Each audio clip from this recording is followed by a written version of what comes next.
Assalamualaikum. Masih lagi di bab 5. Baik, hari ni cikgu sambung dengan 5.3p. Terus pada slide pertama.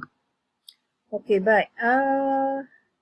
Yang pertama, kita mahu tentukan sifat kalis tukar tertib. Okey, kita kena buat gabungan penjelmaan PQ terlebih dahulu bermula di G. Jadi kena buat Q terlebih dahulu, di mana Q ialah putaran. Terus arah jam 90 darjah sebenarnya, 90 darjah ikut asalan. So pusat dia awak sambung. So Q awak kena putarkan dulu. Putarkan setiap bucu sebanyak 90 darjah dekat asalan. So akan dapat rajah. Okey, selepas buat putaran akan dapat imej pertama. Selepas itu buatlah P. Transformasi P ialah tengok huraian dia pembesaran pada asalan faktor skala 2. Jadi setiap bucu awak kena gandakan 2 sebab 2 kali ganda. Daripada pusat ke setiap bucu ni awak gandakan 2 kali dengan jarak yang sama dan awak akan dapat imej yang terakhir. Lepas tu awak kena buat QP pula. Tadi yang ni PQ, so awak kena buat QP pula. So buat dulu P. Okay, masih lagi di asalan, so P ialah pembesaran. Okay, so buat pembesaran. So yang ni besarkan dulu sebanyak 2 kali dari asalan. So at least 2-3 titik dah boleh sambung jadikan rajah. Selepas buat pembesaran, so Q. Q ialah apa? So tengok penerangan Q. Q ialah putaran 90 darjah. Yang ni ikut arah jam di asalan. So awak putarkan sebanyak 90 darjah dengan jarak yang sama. So siap bucu ni awak putar. Okay, saya gunakan warna supaya senang nampak. So akan dapat imej terakhir. So maksudnya jawapan ni ialah ia mematuhi sifat kalis tukar tertib. Okey, secara kesimpulannya, yang ni yang kita buat tadi, di mana yang ni ialah PQ tadi, yang ni ialah QP. Jadi, yang ni QP. Dan nak tengok hasil terakhir dia sama kedudukan. Maksudnya, dia memenuhi sifat kalis tukar tertib. Okey, walaupun imej yang pertama dia berlainan. Okey. Okey, seterusnya kita cuba pula dengan PR. R ialah translasi. So, translasikan dulu setiap bucu sebanyak -1/4. So, kat situ dia. Then, nak kena buat P. P ialah pembesaran.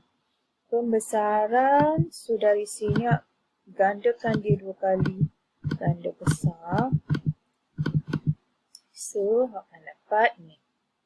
Then, lepas buat PR, kena buat RP.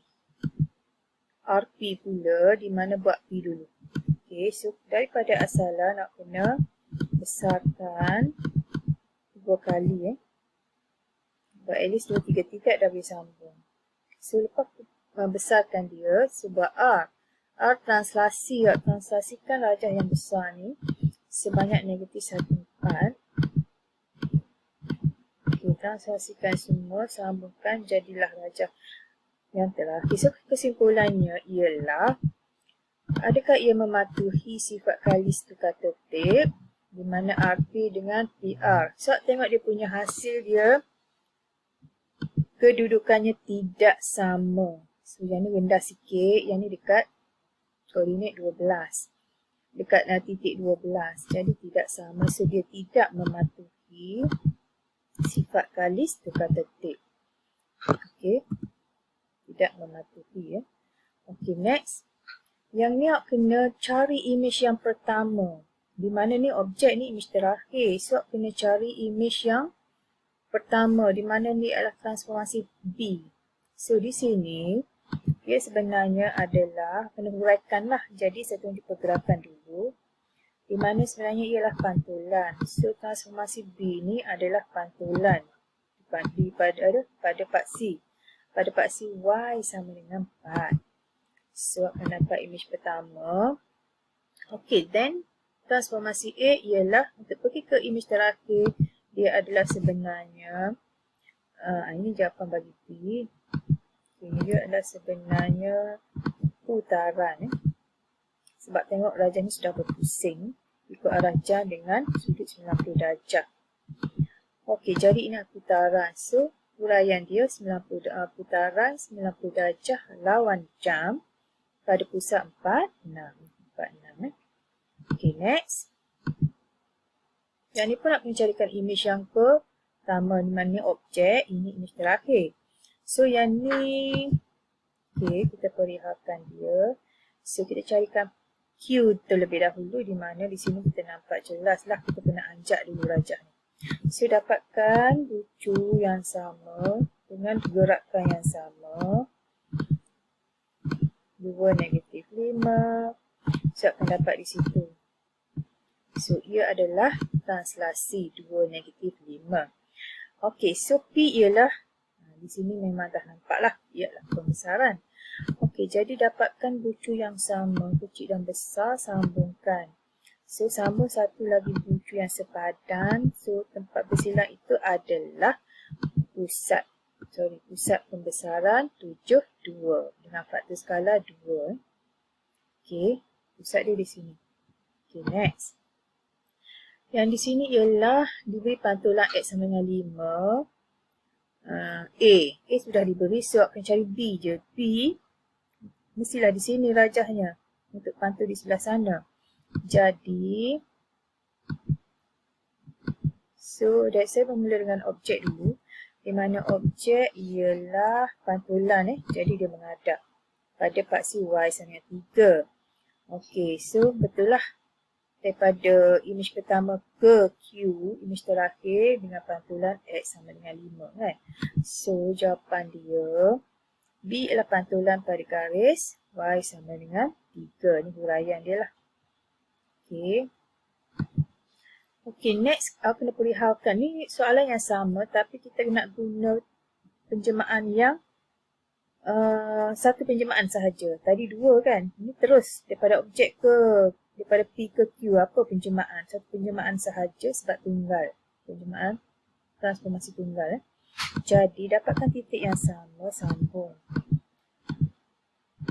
Okey, semua sambung. So maksudnya ia ni adalah putaran kan. Putaran 180 darjah pada pusat 5, 3. Okey. Okey, next. Next, H. H ialah imej. Lukis imej bagi H di bawah MN. So, cari dulu N ni apa. Okey. So, ni objek. So, H ialah, N ialah pantulan. So, carilah garis dia X sama dengan 4. So, X sama dengan 4. So, dia menghadap, itulah imej dia. Dan M ialah putaran.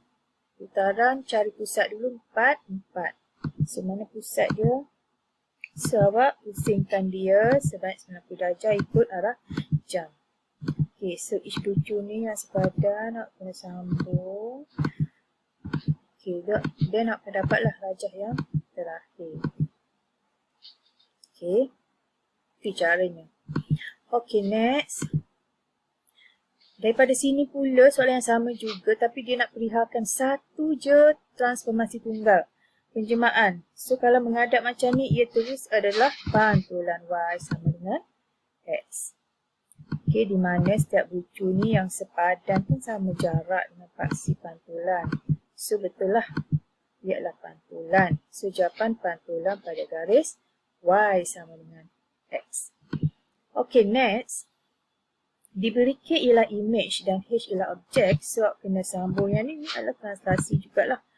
Di mana bergerak dia 2 negatif 3. Setiap bucu sambung. Sambung dan akan dapat itulah imej yang pertama. So, translasi 2 negatif 3. Dan dari situ dapatkan pembesaran dia. Cari titik yang sepadan, sambung. Sambung. So, persilangan itu adalah pusat pembesaran. Okey. So, faktor skala dia tengok yang besar tu 2, yang kecil 1. So, 2 lah faktor skalanya. So, huraian dia ialah pembesaran pada pusat 5, 4. Faktor skalanya 2. Okey, boleh? Okey, next. Satu lagi jawapan lain. Okey, Okey, yang ni saya transaksikan dia dengan nilai yang lain, 4 negatif 4 pun boleh diterima ya. Dia ada dua cara kat sini. So, dapatlah. Okey, transaksi 4 negatif 4. Then, sama juga dapatkan pucu yang sepadan. Then, satu lagi pucu. Pusat dia dekat situ. Pun boleh diterima. Secara logiknya, dia ada banyak kaedah. Ada banyak jawapan ya. Secara, kalau logik, dia betul lah. Okey. So, ini samalah. Faktor skala dia 2. Okey, jadi pembesaran pusat dia sebenarnya 2. Faktor skala 2. Okey, yang ni jawapan sudah diberi di sini. Yang ni dia nak daripada sini.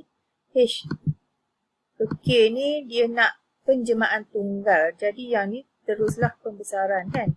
So sambung je lah pusat ni. Sambung akan dapat pembesaran pada pusat 110 faktor skala 2. Ni satu penjemahan saja. Okey.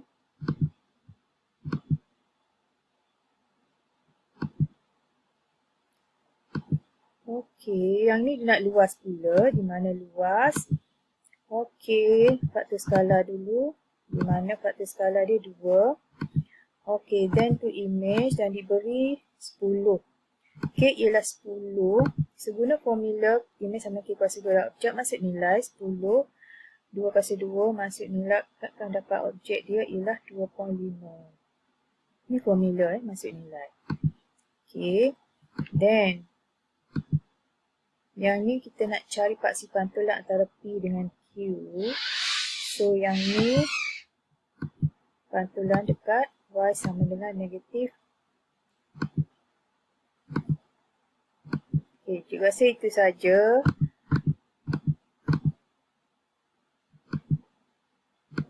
Okay, masa dah habis ni. Okay, faktor skala dia. Oh sorry, masih ada masa lagi Okey, yang ni U ialah pembesaran kan. Awak sambung pusat yang titik yang sepadan. Awak sambung pusat dia dekat negatif 5, negatif 4. Faktor skala dia 5 per 2, betul tak?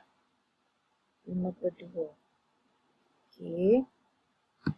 Then diberi luas pula. Luas medan selera ni medan selera dan medan selera yang berlorek ni adalah taman tema. Jadi 60. Okey, kita cari faktor skala dia dulu 5 per 2 2 petak. Okey, darjah ni dah berpusing sebenarnya. Okey, lepas tu diberi 60. So automatik image ni pun 60 lah sebab saiz dia sama dengan objek. So kena cari yang ni yang berlorek ni. Dah kena tolak 60 sebab 60 tak berlorek. So kena masuk formula image sama dengan K kuasa 2 darab objek. So, masukkan faktor skala dia. So, 25 per 4 darab 60 akan dapat 375. So, 375. So, di situ tak nampak 375. So, image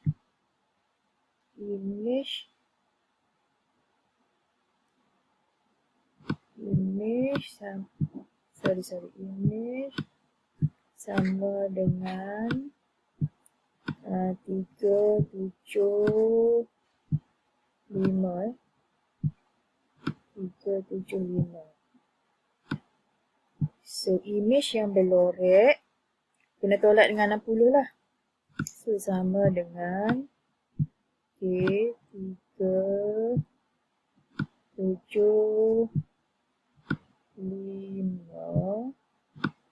Sorry, 375 tolak dengan 60. Terlindung dengan gambar saya jawapan tu. So, jawapan dia 3, 1, 5. Yang ni adalah yang berlorek lah.